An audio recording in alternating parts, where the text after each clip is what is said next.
Hey guys, what's up? It's the Alloy Personal Training Business Podcast. So yeah, first one ever. So welcome Matt Helen. He's on the team. How you doing? Actually, Matt's going to help me. He's going to be hosting most of these. We'll have some different guests on here. And the reason for the podcast is really, I speak all over the world and share ideas. And we thought this would be a really good way to just get a better reach and get some of the thought leadership that's coming out of Alloy, what we're up to, how we see the industry, and some of the things that we spread around in these, formal talks through a podcast. Again, we could get the message out, get more information out there. And yeah, man, so thanks for joining me. Looking forward to it. No, thanks for having me. This is fun. Well, you're the man. What are we talking about today? Well, I just want to talk about, industry overall. What's going on out there? You're out there speaking, presenting all over the world. So Tell me what's happening in the fitness industry. A lot, Matt. A lot of things are happening. Yeah. No, look, it's a really good time to be in fitness, right? As you know, we've talked about this offline. There's a lot of money in fitness right now. And the economy's doing really well, right? I mean, we're in a historic economy right now. So every sort of business model is working well. The challenge maybe that it creates is that there's a lot more competition, right? So if you really look at the statistics, it will show that the fitness market overall is growing. Right. And this would be like people visiting brick and mortar gyms, not even counting like Peloton and maybe some of the online guys. Right. So the industry is growing overall, which is great. If you've got a good model, you're making money. The challenge is, as a lot of people that are listening to this understand, is that there's also a lot more competition in the market. Right. And the competition is outgrowing the growth of the consumption, if you will. Right. Or the consumer that's consuming fitness by like threefold. So it's good. A lot of people are working out, and we want that, right? I mean, that's kind of why we're in the industry, is to help people and move the needle and get people healthy. But it's a little bit tougher to survive in business. So you've got to be a little bit better, more of a savvy business owner these days. Sure. Than you used to be. Where do you see the biggest boom happening? Is it team training like classes? Are you seeing small group training coming back? I mean, what are you seeing? Yeah, that's a good question. I mean, so you're like just speaking to personal training only, right, as an example. So there's really two things that are doing well. There's three things that are doing well right now. So you've got like the regular gym model. I think that's always going to be around. It's been here for 30 years, right, or 50 years if you think about it, where somebody just pays a membership, goes in and uses a gym, right? Mm-hmm. And of course, the disruptor several years ago, which is now a model that seems to have gotten traction. And there's lots of other models that are similar, which is like a Planet Fitness. I mean, they're doing really well. Like them or hate them, they're doing pretty well. On the other end of the spectrum, you have coaching or training, and that's something we've done since '92, since we had our club. So that's still doing really well also. And that, as you know, Matt, in our market, we see a lot of competition in that category, right? So we've got 50 competitors within a 12-minute drive of us, all of them which are doing what we would call team training, which is like, just think of 20 people getting sweaty, right? So there's a lot of people in that game right now. Good, except when you have a gluttony of people in the market like that, there's only one thing that can happen to price, right? Which is it's going to go down. Sure. So we're seeing that, as in our market, you see like maybe an Orange Theory, which is a very, probably the most successful sort of hit studio brand, right? Right now is, you see the pricing starting to come down. So it was maybe $179 average price point in our market, 3 or 4 years ago. Now we're down to like, $59 for once a week, $99, and then $149 is the top end. So probably sitting somewhere between $99 and $149 is an average membership price. Yeah. Still doing really well. But I think when you look at both ends of the spectrum, you've got true personal training, and then you have, pay, go use a health club, right? Basic health club membership, personal training. We know personal training has staying power. We've been in the game for 27 years, right? We know General Health Club has staying power. Like people have been doing that, and they probably still will always want to join a club, right? Sure. And in the middle, you've got sort of these trends that pop up, right? So if you look at like HIIT training, or we call it team training here, but just again, think of 20 people getting sweaty. It doesn't matter. This could be CrossFit. This could be F45. This could be certainly, we talked about Orange Theory, boot camps. I mean, you name it, right? There's 1,000,001 people in the space. That's definitely a trend right now. So it's still hot, right? I think if you are a large club owner, you need to have something like that in your club to be defensible and to have what the savvy, modern consumer of fitness is looking for, some kind of a class format, right?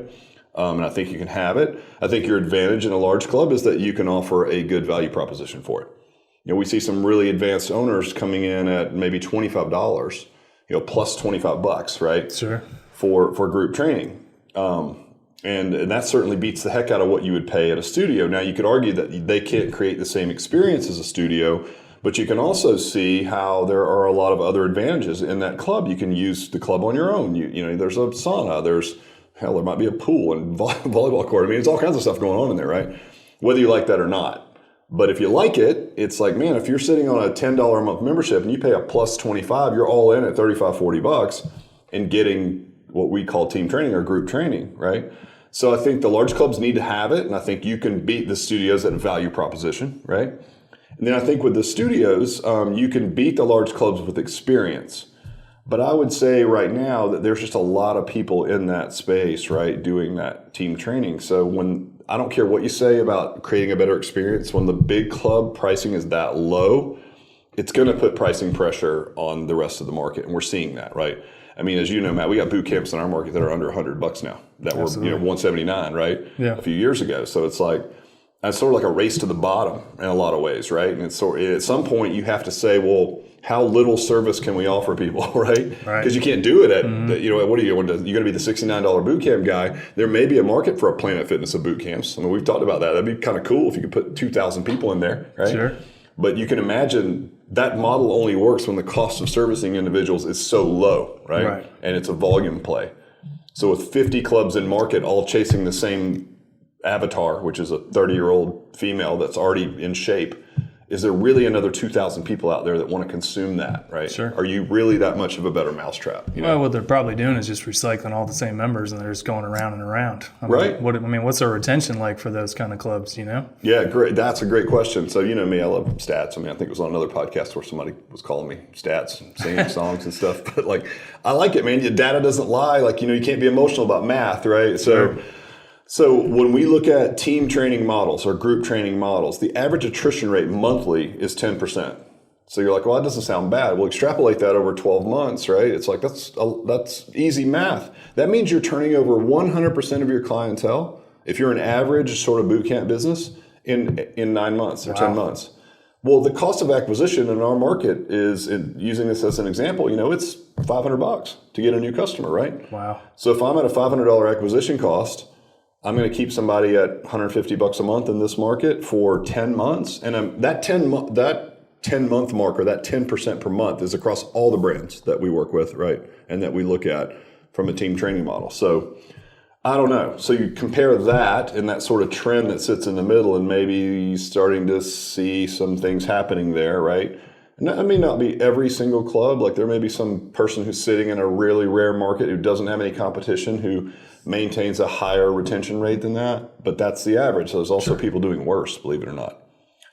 Sure. What do you think, like, what kind of member are they attracting, though? I mean, who's actually going to these places and surviving? I mean, is it all age demographic? Is it, just the younger folks? I mean, well, yeah. I mean, really, like I said, it's, you hear all this talk about, right now about, like, millennials, right? Like, you've got to target millennials because they spend a disproportionate percentage of their income on fitness. But where the numbers get skewed, right, is if you compare sort of millennials, even though they spend a higher percentage of their income on fitness, right, and that's a good sign for the future, no doubt. Sure. But that percentage of the income, even though it's higher, doesn't even hold a candle to the amount of money that someone a little longer in the tooth spends on fitness, right? Right. So even though the percentage of the income, I mean, hell, if you're making $20,000 a year and you spend 10% of your income on fitness, that's impressive. But if you make $750,000 a year, right? Yeah, right. You can spend a lot less percentage and get a lot. Absolutely. And so I think it skews the numbers when we see that. So everyone, again, in that boot camp model seems to be chasing that same avatar. Yeah. Now, I mean, you will see if somebody drops a boot camp type of service in a market where you've got a lot of 50 plus consumers, right? They'll go and try it because it's the option that they have for fitness, right? Sure. Whether or not that person that's a little older, that's a little bit more dinged up, should be in that environment, that's another question. I would say no, obviously, right, based on our experience. So you got these two ends of the spectrum: coaching, let's just say one-on-one training, right, to keep it simple. And then you've got general health club. I don't think those are ever going anywhere. I think everyone's going to buy a membership to a club at some point. Everyone needs a coach and some help, right? Absolutely. These trends are going to pop up in the middle, like, okay, boot camp, heart rate, bam, bam, bam, bam, right? All these little trends are going to pop up. And that's going to be great. But long term, if you were saying, hey, I'm looking into the fitness industry right now, where would I want to go?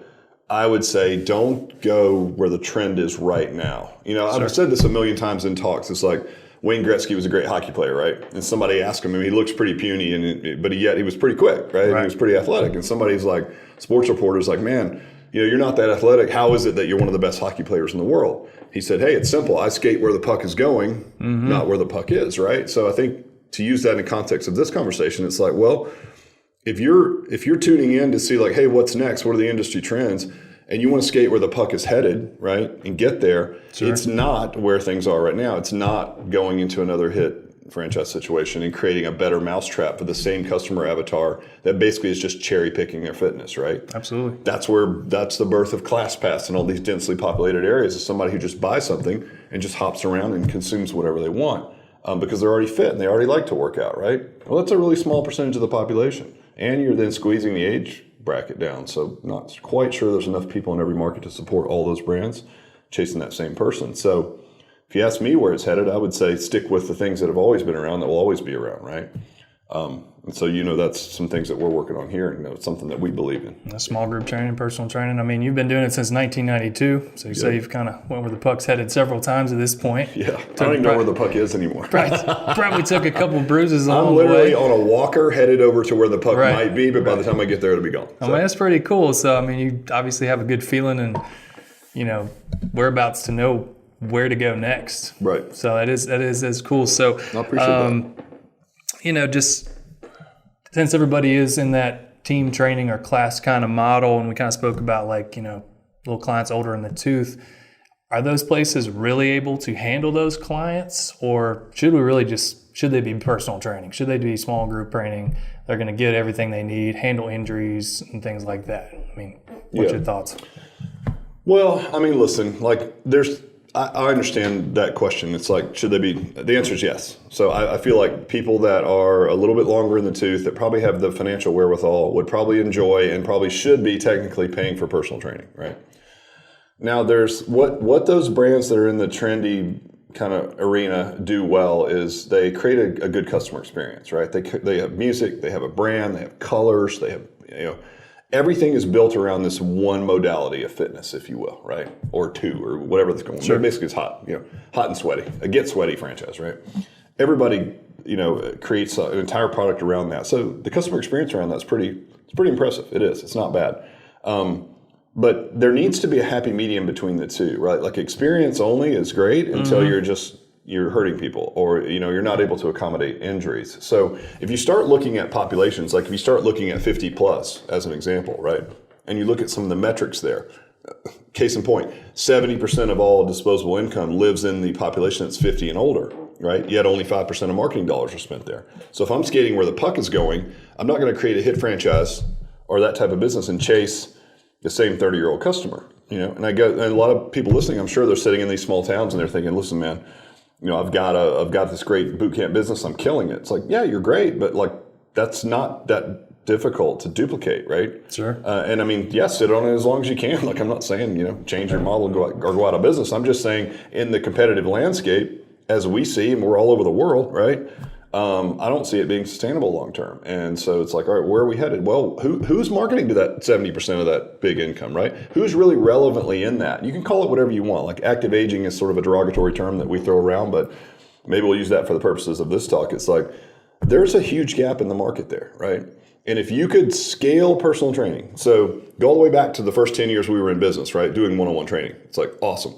Well, that's not very scalable. You have to have a coach for every person that walks in the door. I like it. I think it's easy to understand. I think in this day and age, no one's doing it. So you could probably still do it if you wanted to work every hour of your life, or if you wanted to open a business and hire 9 million trainers to one client, one trainer. Logistical nightmare. It is. It's really tough. It's it's difficult to scale. So one thing that we've always done well, and you get this and some of our listeners understand, is you take personal training and then you scale it, which means you change the coach to client ratio a little bit.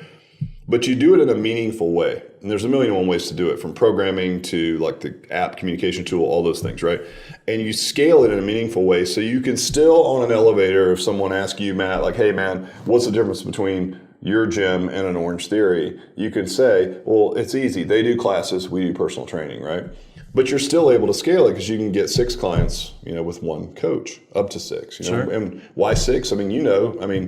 For those of you guys that don't know, Matt's our head program designer, VP of program design. So he designs and puts together all of our programs for 2,000 clubs worldwide. So he knows what's up with programming and how to program for all different populations, whether it's team training, group training, or whatever. And you get it, right? Like the type of programming that you put together for that personal training, 4 to 6 people, right, is key. And if you get above 6, if you go 7, 8, 9, 10, it's hard to make that promise in the elevator that they do classes, we do personal training, right? Absolutely, yeah. So yeah, man, listen, if I'm Gretzky and I'm skating to where that puck is headed, it's like I'm going to go to the ends that have always been there, but I'm going to figure out like what we do better. I'm not playing it, right? And I'm not going to open a general service club. That's just the barrier to entry there is super high. You're talking about millions in liquid and all these things. So I'll go studio, and when I do it, I'm not going to do HIIT training for the same avatar that everyone else is chasing, like a better mousetrap. It's like, well, let's go after this crowd that has a lot of money, that we're pretty technical at what we do, right? And we can service them well. So if you're someone who is out of weight, overweight, out of shape, got a hip replacement, got some injuries, got a bad back, like we're the spot for you. And as we found over the last, quarter of a century, those people don't really have a home. Like you either find a one-on-one trainer, which no one really wants to do these days. There's not many out there. Or you just go get beat up, right, in some kind of a boot camp model and hope you can survive it, which is you can look across the room and see people with knee braces and back problems. Well, I mean, it's definitely benefited, our club. We've got many of those members that went other places. When they come here, they really appreciate us. I mean, you've been out there. I've seen it as well. I mean, those clubs like Orange Theory and different places like that, there's not a really robust evaluation process. And sometimes they even do it after the fact, like after they sign up, which is, in my mind, just crazy, right? Right. So, I mean, tell me Well, that's you. That what's funny about you, and I appreciate this, but you look at things through the lens of like a technical trainer, right? So it's like I always laugh because I'm kind of on the fence, right? Like I'm the business guy. So it's like, can we scale this thing or not? What's the customer experience? And as you should be as VP of program design, it's sort of like you just cringy, at things that's like, oh, that person shouldn't do that or shouldn't move that way. Oh, yeah. And I'm glad you're that way, right? So I think you probably look at it more, even from more of a critical eye, maybe than most. But it's good to hear from an expert that like, hey, this is probably not the best application of this type of exercise, right? You take somebody that's got an injury or something that doesn't move well and you don't know anything about them and you put them into a high volume, right? High rep, high stress, high heart rate environment. It's a survival of the fittest. And if you're not 30 and bulletproof, good luck doing that for a long period of time, right? I know everybody wants to feel young and fit, but like, hey, if you can't do that, what happens to the people? I mean, I'm almost in that age bracket, it's embarrassing to admit, but like I am. And like, I don't want to work out an old person's gym, don't get me wrong, but I also don't want to go do hard HIIT boot camp every day. Like, shoot me, man. I don't want to do that shit. Terrible perception over on what exercise should be anyway, right? You should be like on the floor on your back with your shoes halfway across the room because, crawling out. Is that bad? Because, I mean, that's, yeah. Well, not bad to some people. They love it. But, I mean, you do that enough times, you definitely don't want to go back, right? Yeah. A good buddy of mine in the industry said it's like getting in your car every time, cranking up the engine, just redlining it every damn time. Right. Just smashing the gas pedal to the floor every time you get in the car with no warm-up. Like, what's that going to do to your car? The wear and tear. It's like the same thing. You can't do that. Exactly. You can't do that. And if you get some miles on you, right, over time, you're going to be dinged up. So yes, some kind of assessment on the front end, right? Get into a personal training product. And then if you make it scalable and you put more people in there, the great thing is, in the market conditions, is it can be less expensive, right? Absolutely. So you can take like our average market rate for personal training is $80 an hour, right? Well, we're able to offer it here for 25. As little as 25. Well, how do we do that? Well, you scale it. And there's an art to doing it. You're the master of doing it with program design. We got communication tools and things. But if you can do that, right, now you're able to market to an underserved market, if you will, right? And they have the most money, and they're going to continue to have the most money. It's the wealthiest generation in history, right? Yep. That's not changing. And they don't see themselves as unfit or old or unhealthy. So it's like, somebody's got to service that market because right now they're ending up in a misappropriated, fitness prescription, if you will. Kind of like to call them the executive athlete, Yeah, that's a great term. Right, they grew up doing sports and stuff. They want to get back at that feeling, but they need it at their level. And that's the best part about, you created this system. It really can be applied to all levels. I mean, we have small groups that we run now that have, college athletes and an 80-year-old couple, right? Yeah, everybody gets what they need, corner level.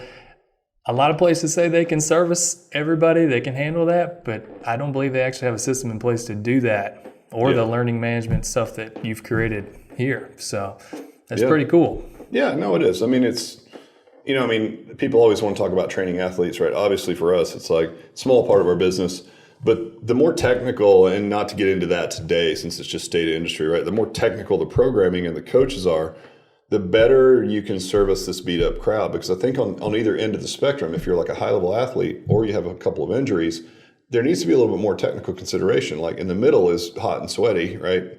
Sure. Pump up the music and just freaking go for it, which it's fun if you can survive it, but as we know, you can't. So listen, if I'm starting a business today and I'm talking about this on any talk that I'm doing right now, whether it's customer experience or whatever, I'm saying, listen, there's this huge gap in the market. Everyone speaks to going what we're calling active aging. I know it's not probably the ideal term, but think over 50, right? Lots of money, young at heart, right? Rebellious in nature, Right. all the things that go along with this crowd, right?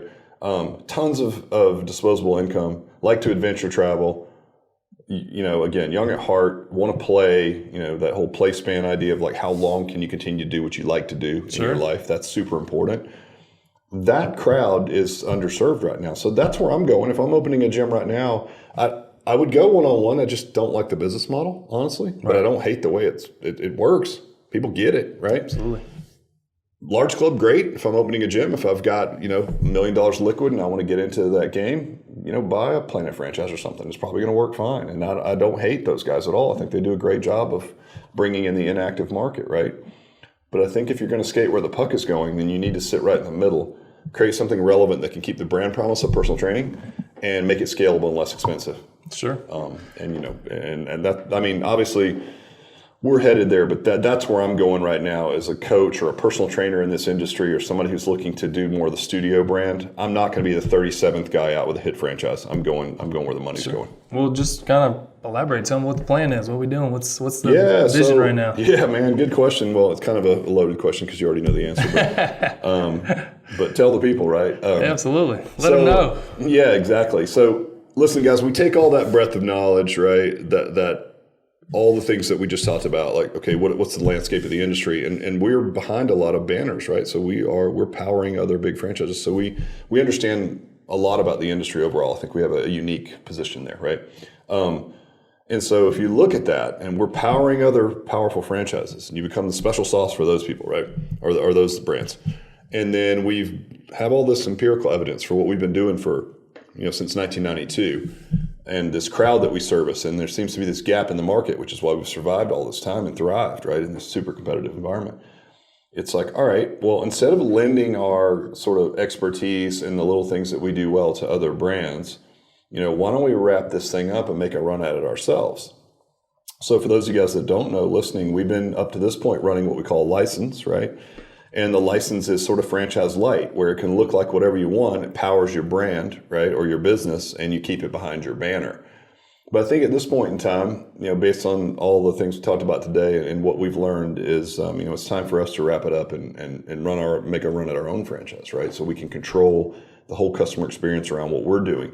And we're really looking at this big gap in the market, right? This sort of 50 plus. Certainly, like you mentioned, it can train athletes and all that. Hell, that's kind of where it starts, right? Mm-hmm. Like the technical part, if you look at a program, it comes right out of training pro athletes. But at the same time, it's dumbed down to the point or tweaked enough to work better. Well, I was just more saying, like, if you get an active age clients or the old, clients are a little older, this doesn't mean that they're not a high level of fitness. You could get people in here that are 50 and could literally do anything that, Olympians do. I mean, there's some really good shape clients here. I'm just saying we're able to accommodate all levels, which is really cool. Yeah, which obviously lends itself more to the upper level. So yeah, we see a gap in the market.